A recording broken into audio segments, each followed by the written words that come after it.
అలోక్ కుమార్ ఉత్తరప్రదేశ్ ప్రయాగరాజ్లో ఉంటాడు. అతడు విడాకులు కావాలి అంటూ అప్లై చేసినాడు. లేదు అతని భార్య అప్లై చేసింది. నాకు అలోక్తో విడాకులు కావాలి అని. ఆమె పేరు జ్యోతి మౌర్య అని. ఇక్కడ విచిత్రం ఏమిటో తెలుసా? అలోక్ కుమార్ భరణం కావాలి అంటూ కోర్టుకు వెక్కినాడు. ఎక్కడా వినలేదు కదా, ఎప్పుడూ ఆలోచించలేదు కదా. ఎక్కడైనా విడాకులు కేసు నాకు భరణం కావాలి అని చెప్పినా కోరినా తీసుకుంటున్న భార్యలను చూసినాం. కానీ అసలు ఏమి జరిగింది అంటే 2009లో ఇద్దరికీ పెళ్లి జరిగినది. అలోక్ మున్సిపల్ ఆఫీస్లో వీధులలో చెత్త ఊడ్చేవాడు. తన భార్య దగ్గర తెలివితేటలు ఉన్నాయి అని గుర్తించి చదువుకోవాలి అన్న కోరిక గమనించి చదివించినాడు.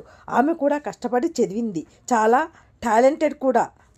2015లో ఆమె PCSలో ప్రొఫెషనల్ సివిల్ సర్వీసెస్ దానిలో SDM సబ్ డివిజనల్ మెజిస్ట్రేట్గా, అంటే కలెక్టర్ కన్నా కింద స్థాయి అధికారిగా, కలెక్టర్ తరువాత బాధ్యతలు చూసేది ఈమెనే.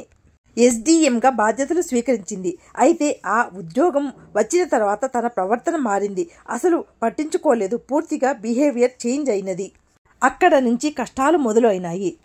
అతను కాదు, ఆమె అప్లై చేసినది. నేను భరించలేను, నేను జీవించలేను. ఎందుకంటే నా జీతం చిన్నది, నా ఉద్యోగం చిన్నది. ఇప్పుడు ఈ విడాకుల కేసు నన్ను భరణం అడిగితే నన్ను నేను పోషించుకోవడమే కష్టం.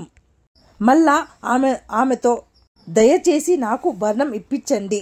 ఎందుకంటే ఆమె ఉన్నతాధికారి వల్ల జీతం వస్తుంది. SDMకి ఏమీ లేదన్నా 60,000 దాకా ఉంటుంది.